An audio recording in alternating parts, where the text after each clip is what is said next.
Vamos a entrar en la lección de esta mañana.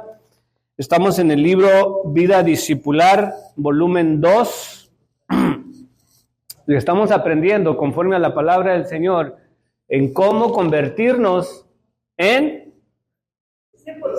verdaderos discípulos. Porque no todo el que me dice Señor, Señor. ¿Ven? Entonces, en verdaderos discípulos del Señor. Gloria a Dios, aleluya. Muy bien, hermanos, vamos a entrar en la lección de hoy. Y esta mañana vamos a estar en la página 39. El tema de la lección es piense como Cristo. Imagínense el tema, hermanos.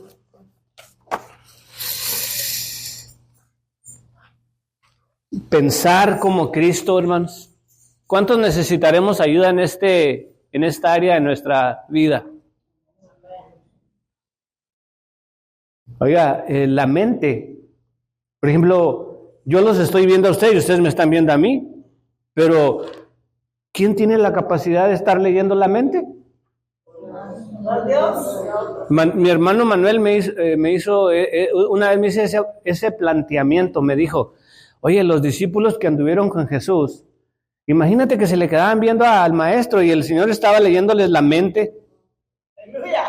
Qué tremendo, ¿no, hermanos? Usted se puede acercar a una persona y le puede decir, ay, te extrañamos, y luego por dentro puede estar diciendo, ¿a qué viniste? La mente, ¿verdad?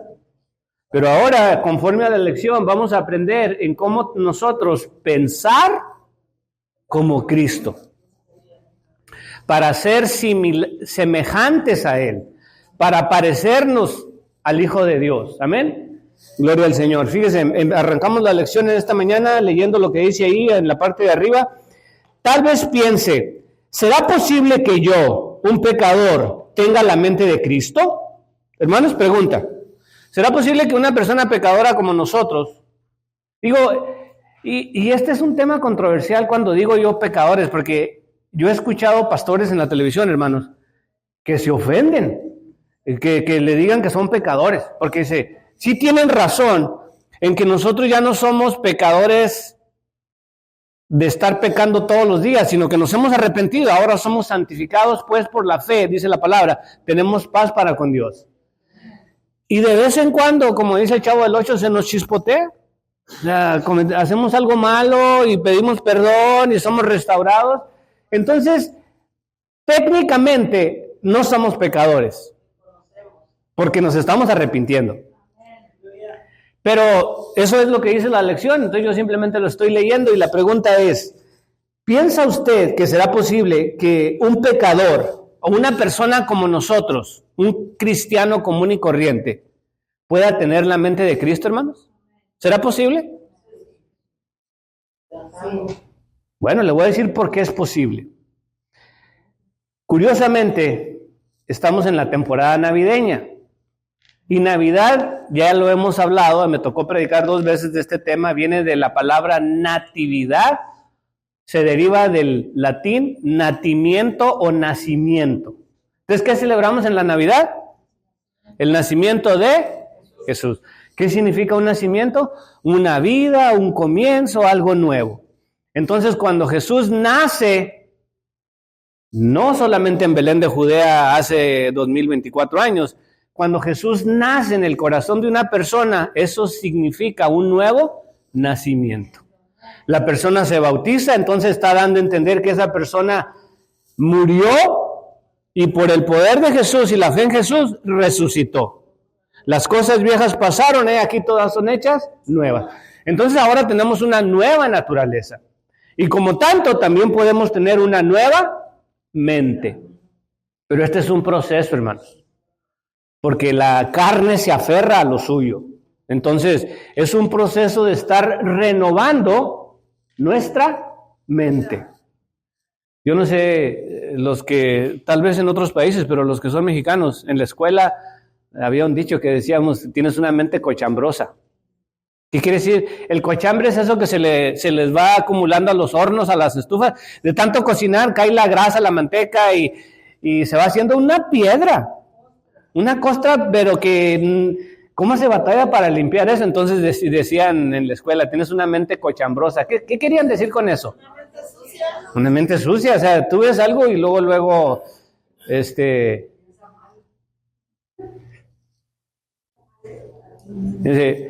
por naturaleza, yo no sé por qué somos inclinados a pensar en veces lo malo.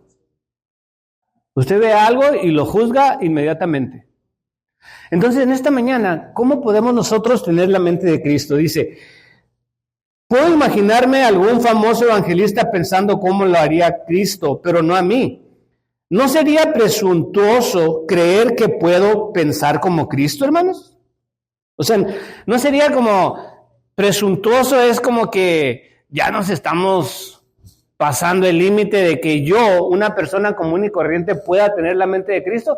Pues parece que sí, pero gracias a Dios por su palabra, que es la que nos alumbra y nos enseña toda verdad. Bien, dice, usted tiene la mente de Cristo.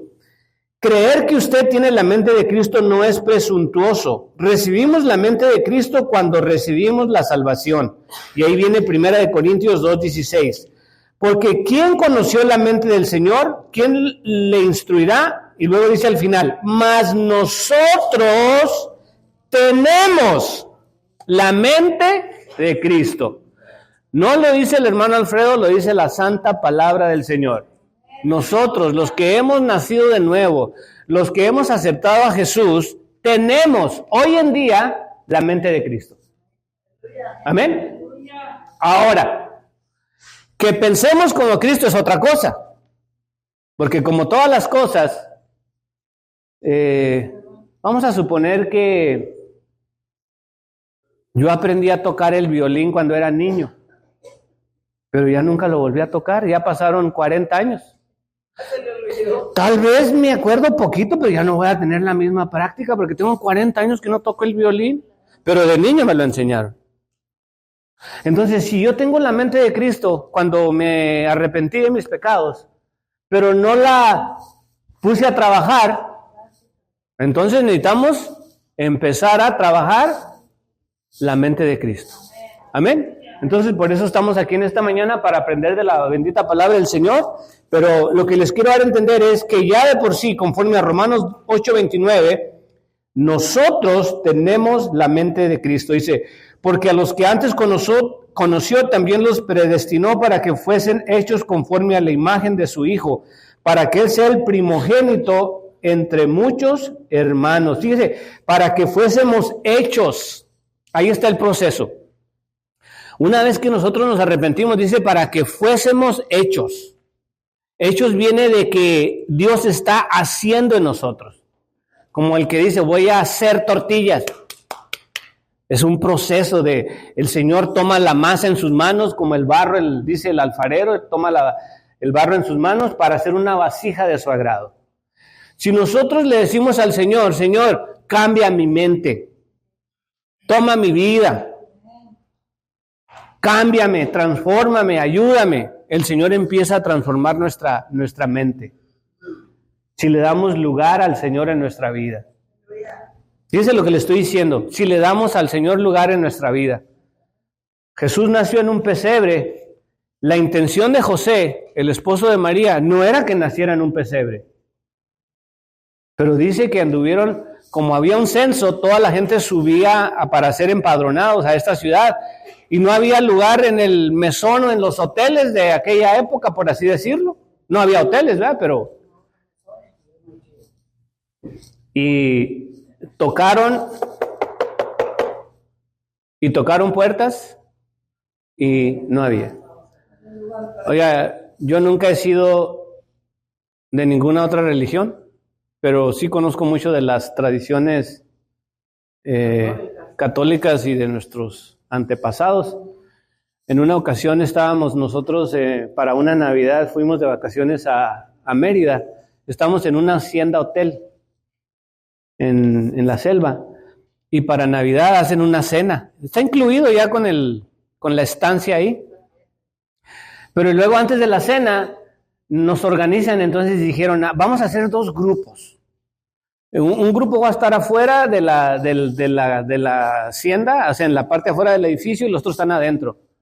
Y luego, entonces lo que estaban haciendo era un simulacro cuando José y María venían pidiendo posada. Entonces empieza la música, entonces dice, en el nombre del cielo os pido posada.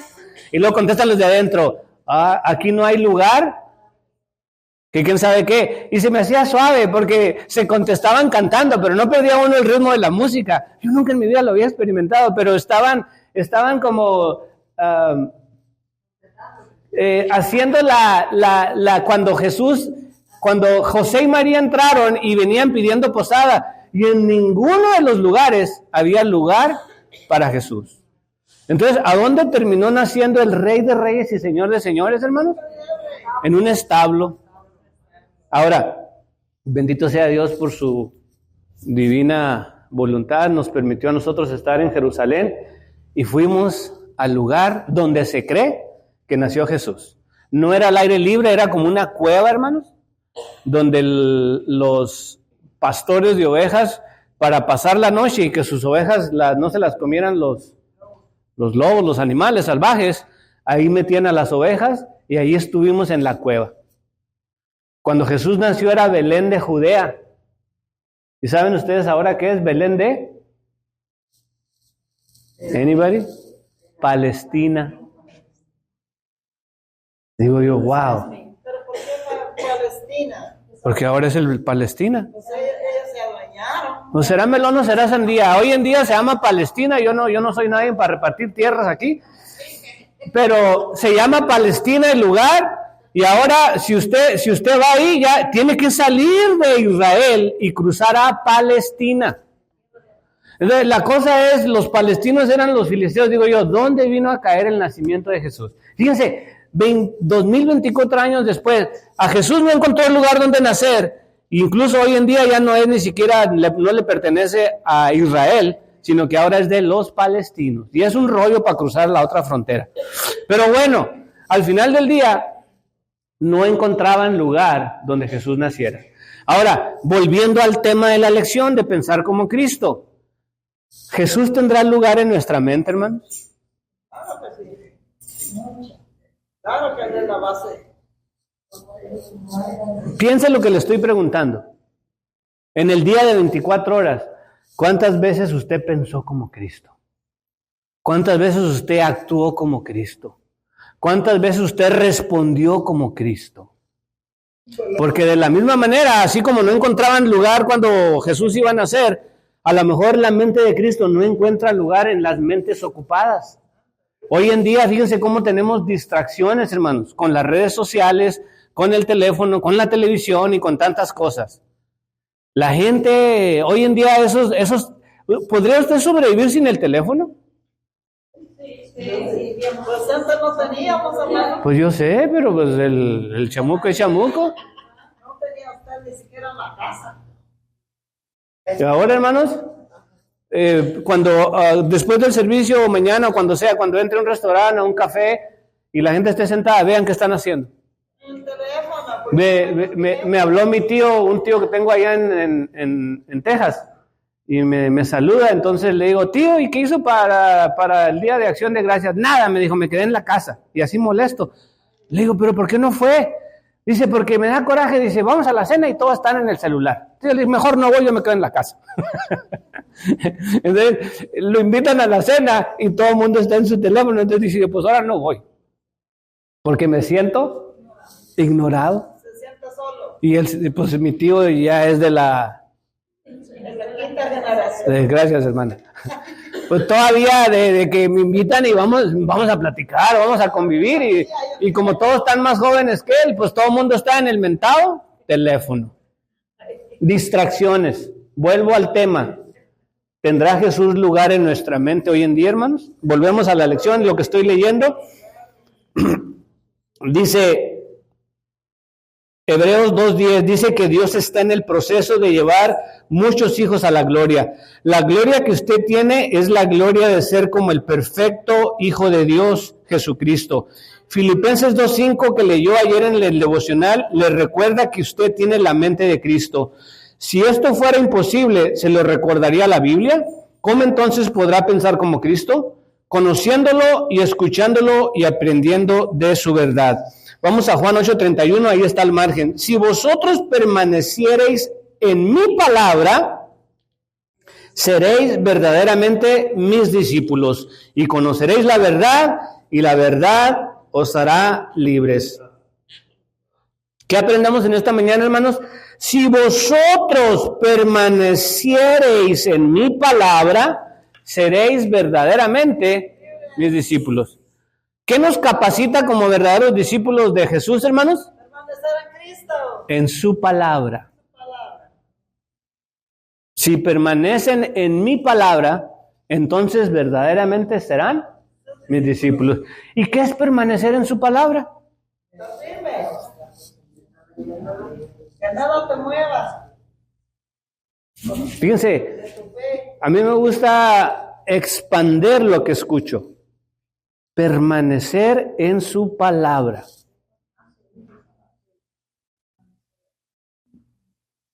¿Cuántos hijos, hijas aquí fueron desobedientes? Su mamá le dijo una cosa, su papá le dijo una cosa, le dijo, quiero que hagas esto, que vayas. Esa fue la palabra del papá o de la mamá. Quiero que vayas y traigas y hagas.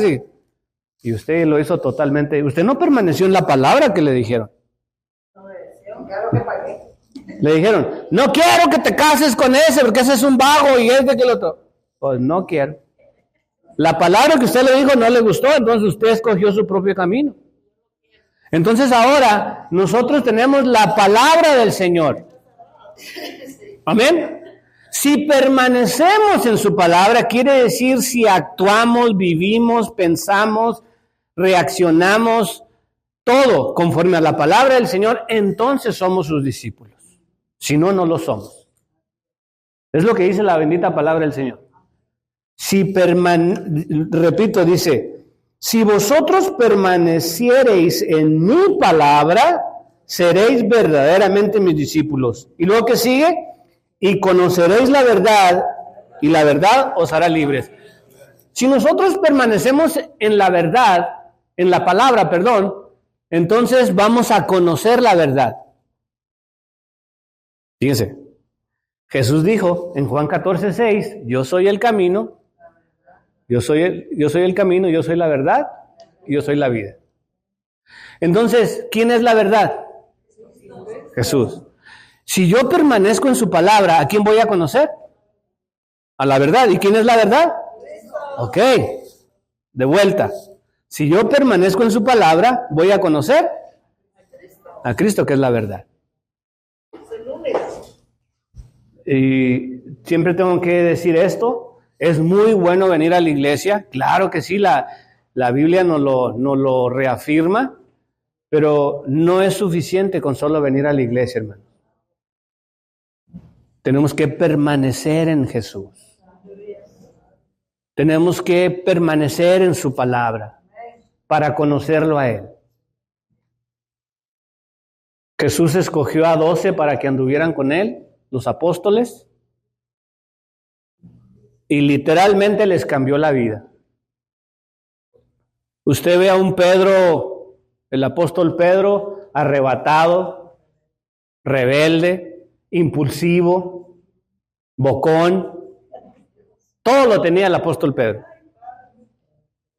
Y luego, cuando Jesús fue crucificado y resucita y se encuentra con Pedro, otro Pedro.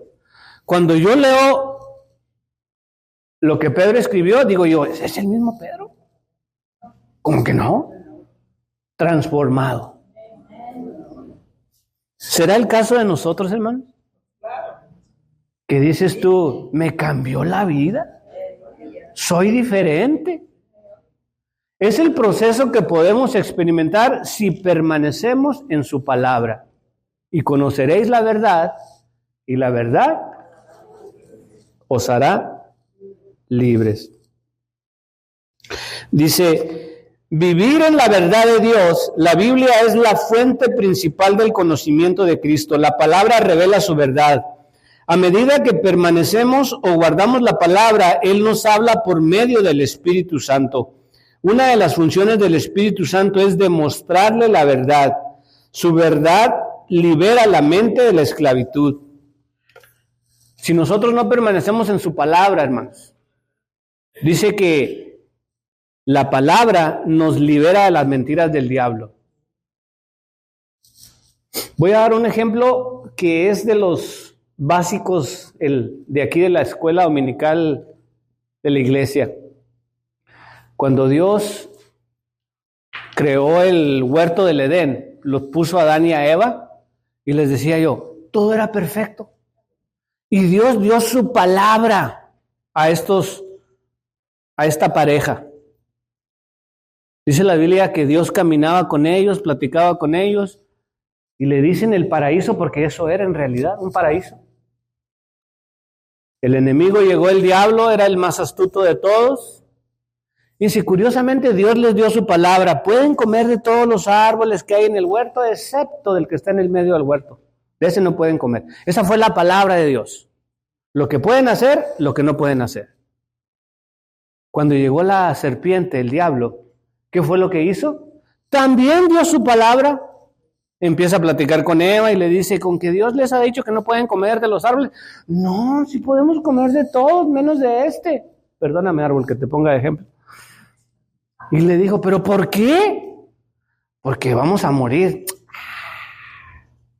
Entonces la serpiente siembra la duda en la palabra de Dios. No les va a pasar nada. Al contrario, se nos van a abrir la mente y los ojos y van a ser como Dios. Entonces las palabras de la serpiente empezaron a tener efecto en el corazón de Eva. Ella vio el fruto y dijo, pues no le veo nada de malo, se ve bien sabroso. Extendió su mano, come del fruto prohibido y ahí no termina la historia. ¿Qué hizo? Dársela a su compañero. ¿Pero por qué no la rehusó? ¿Por qué se la comió? La pregunta es, ¿por qué el diablo no se le apareció a Adán? Sí, todas las preguntas que podían surgir. Hoy no va a haber predicación, aquí nos la vamos a pasar las 2 horas en dimes y diretes, ¿verdad? Ya la historia está escrita, ya lo hecho está. Pero fíjense cómo llegó la duda y el pecado, porque la palabra de Dios fue puesta en... ¿Sí es cierto que dice la palabra esto? No es cierto, no va a ocurrir. Entonces Eva peca porque desobedece la palabra del Señor, porque la duda llegó a su corazón. Nosotros tenemos que guardar la palabra del Señor en nuestro corazón y permanecer firmes en ellas, porque entonces conoceréis la verdad y la verdad os hará libres. Dice la Escritura que lámpara es a mis pies tu palabra y lumbrera mi camino. Por eso es que hay personas que no saben ni dónde están, ni a dónde van, porque no están en la palabra del Señor. Tenemos que adueñarnos de la palabra del Señor, tenemos que vivir en la palabra, tenemos que meditar en la palabra. Yo no sé si alguna vez usted ha estado leyendo los salmos, y en la mayoría de los salmos, al final de un salmo dice Selah. Y les decía, yo he testificado de esto, que a mí cuando recién convertido me quería devorar la Biblia. Y un día llegué al tope decía, ¿y qué quiere decir esta palabra? Y no la encontraba, y anduve preguntándole, y nadie sabía.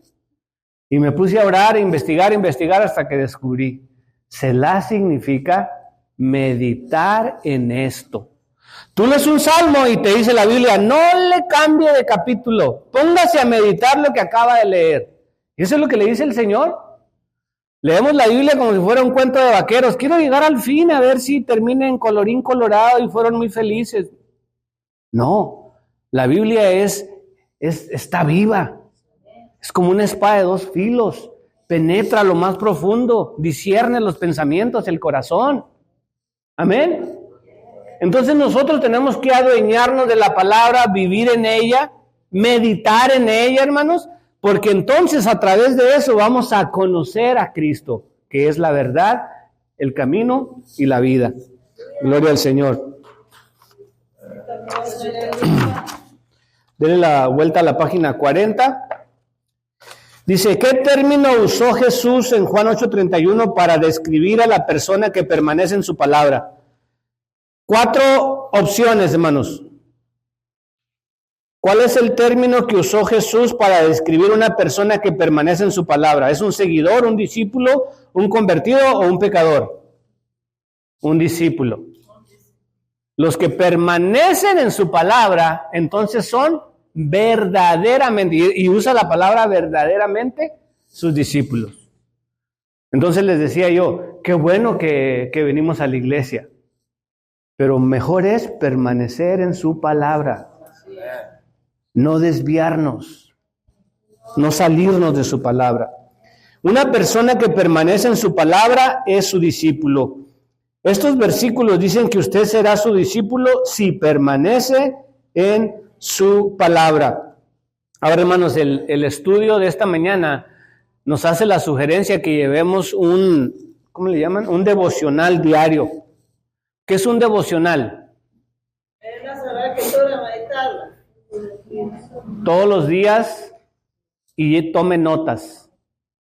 ¿Usted tiene un cuaderno de notas, hermano? O ahora les hablaba del teléfono más temprano. Hasta en el teléfono. Y yo le voy a decir, yo le voy a hacer una confesión aquí que a mí me ha pasado. Yo de todo lo que ocurre en mi vida voy manejando, estoy trabajando, estoy predicando, estoy hablando con alguien. Y de repente Dios me da un mensaje, hermano. De la nada. Hasta de un pájaro que estoy viendo así y algo que está ocurriendo. Y entonces empiezo yo a meditar en la palabra y luego el Espíritu Santo me da un mensaje. Pero lo que he descubierto es que si no lo apunto se me olvida. Entonces digo en mi mente, el domingo voy a predicar de esto. Y luego llego el día que estoy estudiando y digo yo, el pájaro que vi, ¿cuál era el mensaje que el Señor me dio? Y no me acuerdo. Entonces ahora lo tengo que apuntar rápido. Porque es como que le estoy poniendo interés al mensaje del Señor. Dios es delicado, hermano. Entonces en veces digo, el domingo voy a predicar y bueno, está bien, Señor, gracias por el mensaje que me diste. Llega el domingo, nada. Y por más que quiero y le digo, Señor, que no lo apuntaste, no te interesó.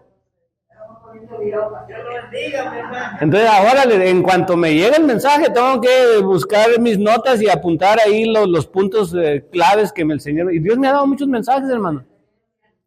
Pero el punto que yo quería recalcar es que debemos de darle la importancia que se merece a la palabra del Señor. Un devocional hace eso, donde tú estás teniendo la lectura de todos los días, estás apuntando tus dudas, lo que el Señor te habló, para ir creciendo, hermanos.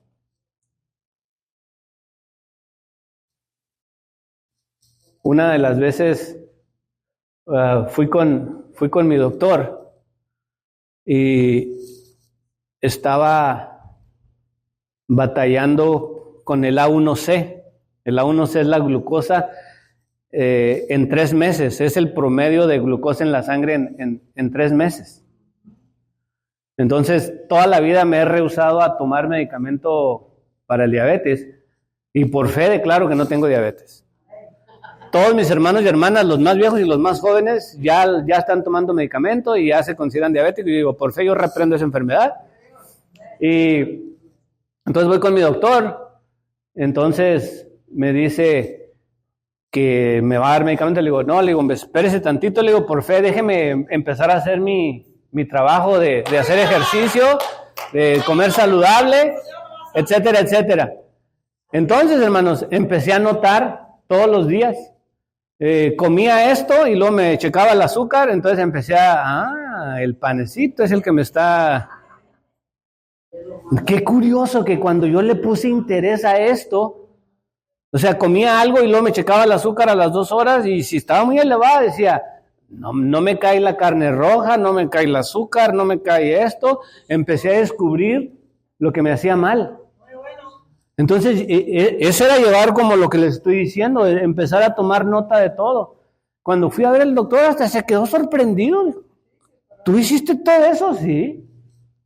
Entonces dice, eres el único de todos los pacientes que yo veo que le pone interés a esto. ¿Hacemos lo mismo con la palabra del Señor, hermanos? ¿Lees la Biblia? ¿Tomas nota? ¿Le guardas ahí donde terminaste de leer? ¿Le continúas?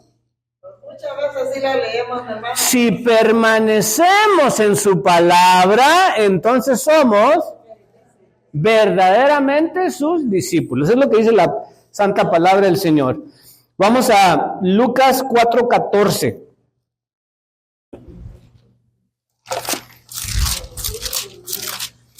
Lucas 4:14. Y Jesús volvió en el poder del Espíritu a Galilea y se difundió su fama por toda la tierra de alrededor. Y enseñaba en las sinagogas de ellos y era glorificado por todos. Vino a Nazaret donde se había criado y en el día de reposo entró en la sinagoga conforme a su costumbre y se levantó a leer y se le dio el libro del profeta Isaías. Y habiendo abierto el libro, halló el lugar donde estaba escrito: el Espíritu del Señor está sobre mí.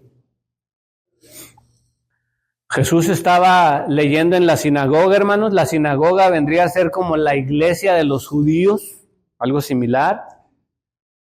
Se le dio a que leyera la porción de las Escrituras y Jesús dijo en esta ocasión: hoy, en este día, se está cumpliendo esta profecía, dando a entender que Él era el Cristo, el Hijo de Dios, el Mesías prometido.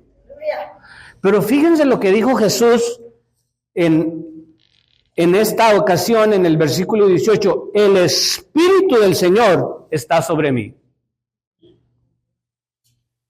Cuando hablamos del Espíritu Santo, ¿qué se les viene a la mente?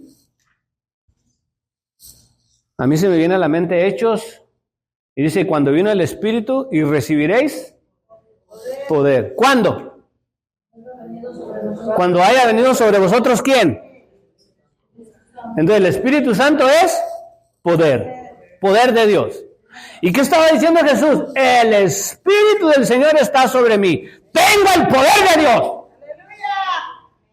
¡Wow! Es lo que estaba diciendo Jesús. El Espíritu del Señor está sobre mí por cuanto me ha ungido para dar buenas nuevas a los pobres. Curiosamente, Jesús nació entre los pobres, hermano. Jesús no nació en un palacio, ni entre los reyes y los ricos. Jesús nació entre los pobres. Y dijo que había sido ungido para dar buenas nuevas a los pobres. Ahora, yo quisiera agregar que no solamente pobre es financieramente. En muchos sentidos podríamos ser pobres. Amén. Pero Él vino a dar buenas nuevas. ¿Qué es una buena nueva? Una buena noticia. Hoy en día, hermanos, estamos hambrientos. El mundo está hambriento de escuchar buenas noticias. Porque normalmente son muchas malas noticias. ¿Qué más vino a hacer Jesús? Dice: me ha ungido para dar buenas nuevas a los pobres, me ha enviado a sanar a los quebrantados de corazón. ¿Cuánta gente está sufriendo emocionalmente? A los quebrantados de corazón. 80%. Para eso no hay cardiólogo, hermanos, para los quebrantados de corazón. Pero está el Eterno. Una persona que de repente tiene un desamor, problema con los hijos, con el esposo, el corazón se duele. Y la gente no entiende por qué estás deprimido, por qué te sientes mal, por qué no te quieres levantar, no te quieres bañar, no quieres hacer nada, porque te duele el corazón. Jesús es el único que puede ayudarte, hermanos. Él viene a vendar los corazones. Amén. Dice: me ha enviado a sanar a los quebrantados de corazón, a pregonar libertad a los cautivos. Fíjense, a pregonar, les predicaba yo un día que pregonar es gritar por las calles. Esto no es un secreto. El único que puede liberar de la esclavitud del pecado, de las drogas, del sexo, pornografía, depresión. ¿Qué más? Todo lo que encierra a una persona. Él vino a pregonar libertad a los cautivos. Y luego dice, y vista a los ciegos. Y ahí voy a agregar un dicho, que no hay peor ciego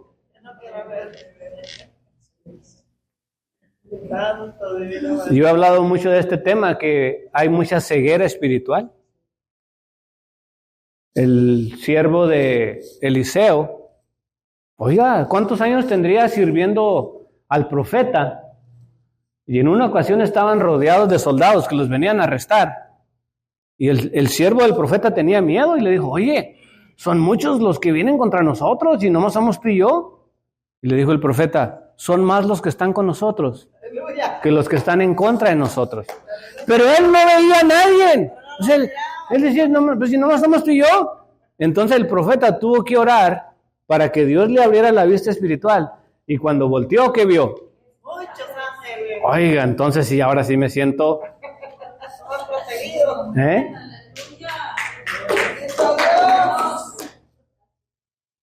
¿Cuántas veces nos sentimos acorralados, hermanos? Una enfermedad, una mala noticia, esto y lo otro.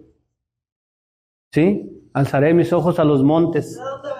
¿De dónde vendrá mi socorro? Mi socorro viene de Jehová, quien hizo los cielos y la tierra. Ya para terminar, vista a los ciegos. Dice, a poner en libertad a los oprimidos, a predicar el año agradable del Señor. ¿Alguien se recuerda este año 2024 conforme a los chinos de este año es el año de?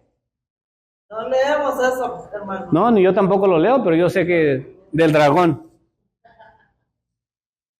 Los chinos dicen que este año 2024 es el año del dragón.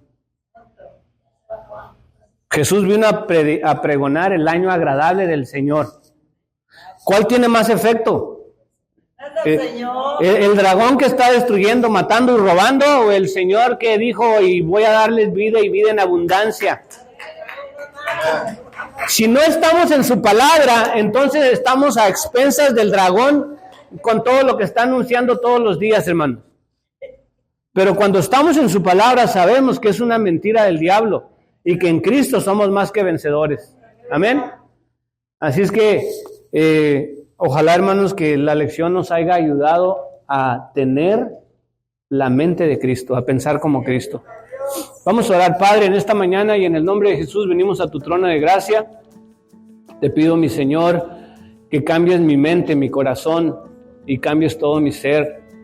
Señor eterno, yo quiero tener la mente de Cristo, tu Hijo. Ayúdame cada día a vivir en tu palabra, a morar en tu palabra, a meditar en tu palabra, a conocerte más, Señor, y a parecerme más a ti y menos a mí. Oro por tu pueblo. Ayúdanos cada día, Espíritu Santo. Dirígenos, guárdanos, guíanos en todo. En el nombre de Jesús yo declaro victoria y te doy gracias. Amén, amén y amén.